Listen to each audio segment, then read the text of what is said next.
సరదాగా కాసేపు చూడదగ్గ అతని సినిమాలు హాస్యాభిమానులకు కితకితలు పెడతాయి. అతని పక్కన ఉండే తొట్టి గ్యాంగ్ కూడా నువ్వా నేనా అనే రేంజ్లో పోటీపడి మరీ పొట్ట చెక్కలయ్యేలా నవ్విస్తారు. ఆ జూనియర్స్, ఆ సిల్లీ ఫెలోస్, ఆ రూమ్మేట్స్ చేసే అల్లరి అల్లరి సీమ టపాకాయల్లా జోకులు పేలుస్తుంది. కొన్ని సీన్లలో ఆ సుడిగాడి కామెడీ చూడాలి. నా సామిరంగా కెవ్వు కేక పుట్టిస్తుంది. వెండితెర మీద అతనికి ఒకటి కాదు, రెండు కాదు, చాలా పేర్లున్నాయి. అతన్ని Attili Sattibabu, Seemasastri, blade Babji, Bendu Apparao, betting Bangaraju, Kathi Kantharao, Laddubabu, James Bond, selfie Raja, Bachhala Malli అంటూ రకరకాలుగా పిలుస్తారు. ముద్దుగా గోపి అని, అంటే గోడ మీద పిల్లి అని కూడా అంటారు. అతనే అల్లరి నరేష్. ఈ మధ్య కాలంలో అల్లరి కాస్త తగ్గించుకుని అందరి నరేష్ అయ్యాడు. జూన్ 30వ తేదీన 43వ ఏట అడుగు పెడుతున్న సందర్భంగా ఈదర నరేష్ జీవిత విశేషాలను తెలుసుకోబోయే ముందు సోషల్ పోస్ట్ టీవీని సబ్స్క్రైబ్ చేసుకోండి ఫ్రెండ్స్. అలాగే అల్లరి నరేష్ ఎక్కువగా ఏ సినిమాలు చేస్తే బెటర్ అనుకుంటున్నారు? Option A comedy, option B action.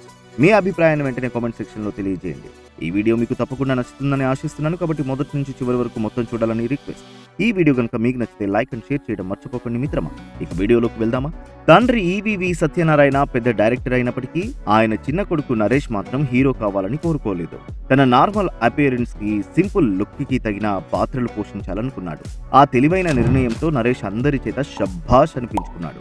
Cinema career పట్ల ఫుల్ క్లారిటీతోనే తొలి అడుగులు వేసి విజయవంతమైన నటుడిగా కొనసాగుతూ తండ్రి సినీ వారసత్వాన్ని నిలబెట్టాడు. ఇప్పటికే సగం జీవితాన్ని ఇండస్ట్రీలో గడిపేశాడు. 42 నరేష్ సినిమాల్లోకి వచ్చి 22 పూర్తయింది. ఈ 22 60కి పైగా సినిమాలు చేశాడు. ఫస్ట్ మూవీ అల్లరి నరేష్ ఇంటి పేరుగా మారిపోవడం విశేషం. ఇక అక్కడి నుంచి ఆయన వరుసగా పిక్చర్స్ చేస్తూ సాగిపోతున్నాడు. ఏడాదికి కనీసం 3 సినిమాలు తీస్తూ ప్రేక్షకులను నవ్వుల్లో ముంచెత్తుతున్నాడు. 4 సినిమాల్లో డబుల్ యాక్షన్ కూడా చేశాడు. 2 తమిళ చిత్రాల్లోనూ నటించాడు. అల్లరి నరేష్ సినిమాలంటే కామెడీకి కేర్ ఆఫ్ అని చెప్పుకోవచ్చు. ఆయన పంచ్ డైలాగ్లు, వాటికి తగ్గట్లు న్యాచురల్ గా, సెటైరికల్ గా ఉండే ఎక్స్ప్రెషన్స్ కడుపుబ్బా నవ్విస్తాయి. ప్రేక్షకుల నిత్య జీవితంలో ఎదురయ్యే సంఘటనలనే తీసుకుని వాటికి హాస్యాన్ని జోడించి సన్నివేశాలను తెరకెక్కించి మెప్పిస్తున్నారు. అల్లరి నరేష్ సినిమా అంటే మస్తు జోకులుంటాయని అభిమానులు చెప్పుకుంటారు. ఇలా మౌత్ పబ్లిసిటీ ద్వారా అతని సినిమాలు మినిమం గ్యారంటీ అనే ముద్ర సంపాదించుకున్నాయి. టాలీవుడ్ లో కామెడీకి పెట్టింది పేరైన నట కిరీటి రాజేంద్ర ప్రసాద్ ని అల్లరి నరేష్ మూవీస్ గుర్తు చేస్తూ ఉంటాయి. దీంతో ఇతన్ని ఈ తరం రాజేంద్ర ప్రసాద్ అని అంటూ ఉంటారు. అల్లరి నరేష్ సినిమాల పేర్లు సైతం వెరైటీగా నవ్వు తెప్పించేలా ఉంటాయి.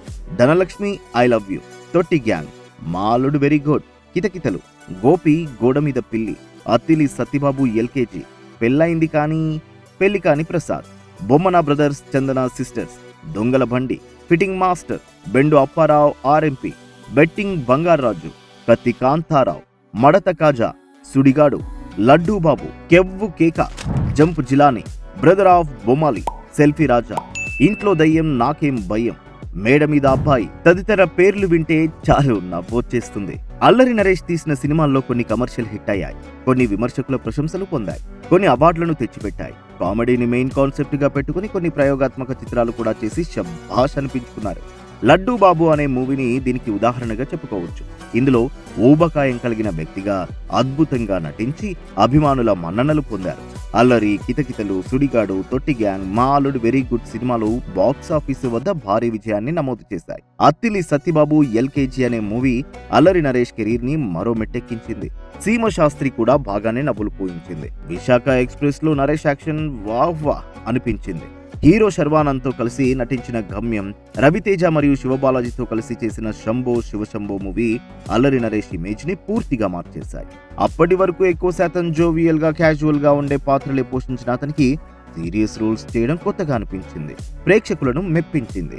గమ్యం, శంభో శివశంభో మూవీస్ తో పాటు అల్లరి నరేష్ మరికొన్ని సినిమాల్లో కూడా గెస్ట్ రోల్స్ చేశాడు. ముఖ్యంగా ప్రిన్స్ మహేష్ బాబుతో కలిసి నటించిన మహర్షి గురించి చెప్పుకోవాలి. ఇందులో మహేష్ బాబు ఫ్రెండ్ పాత్రలో అల్లరి నరేష్ యాక్షన్ ఎర్రగద్దీశాడు. దీంతో ఉత్తమ సహాయ నటుడిగా ఏకంగా 3 అవార్డులు వచ్చాయి. 2021లో వచ్చిన నాంది అనే సినిమా అల్లరి నరేష్ లోని మరో కోణాన్ని ఆవిష్కరించింది.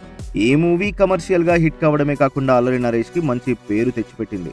ప్రస్తుతం ఈయన చేతిలో 2-3 సినిమాలున్నాయి. సభకు నమస్కారం, బచ్చల మల్లి మూవీస్ షూటింగ్లు జరుగుతున్నాయి.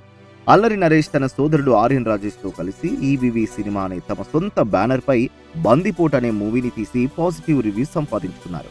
2002లో కెరీర్ ప్రారంభించిన అల్లరి నరేష్ జయాపజయాలతో సంబంధం లేకుండా క్రమం తప్పకుండా సినిమాలు చేస్తూ ప్రేక్షకులను నవ్విస్తూనే ఉన్నాడు. అల్లరి నరేష్ 2015లో చెన్నైకి చెందిన విరూప అనే ఆర్కిటెక్ట్ ని పెళ్లి చేసుకున్నాడు. వీరికి ప్రస్తుతం ఓ కుమార్తె ఉంది. 1982 జూన్ 30వ తేదీన చెన్నైలో పుట్టిన అల్లరి నరేష్ అక్కడే చదువుకున్నాడు. తర్వాత హైదరాబాద్ వచ్చి సినిమాల్లో నటించడం మొదలుపెట్టాడు. ఒకే టికెట్ తో 100 సినిమాలు చూడొచ్చు అంటూ భీమనేని శ్రీనివాసరావు దర్శకత్వంలో వచ్చిన సుడిగాడు మూవీ డిఫరెంట్ ఎక్స్పెరిమెంట్ అని చెప్పొచ్చు. ఆ ప్రయోగం భారీగా విజయవంతం కావడంతో సుడిగాడు పార్ట్ 2కి తానే కథ రాస్తున్నానని అల్లరి నరేష్ ఈ మధ్య ప్రకటించాడు. ఈ సినిమాతో మరోసారి కింగ్ ఆఫ్ కామెడీ అని నిరూపించుకుంటాడేమో చూడాలి. అల్లరి నరేష్ మరికొన్ని పుట్టినరోజులు జరుపుకోవాలని అభిమానులు కోరుకుంటున్నారు. We wish you happy birthday Naresh గారు.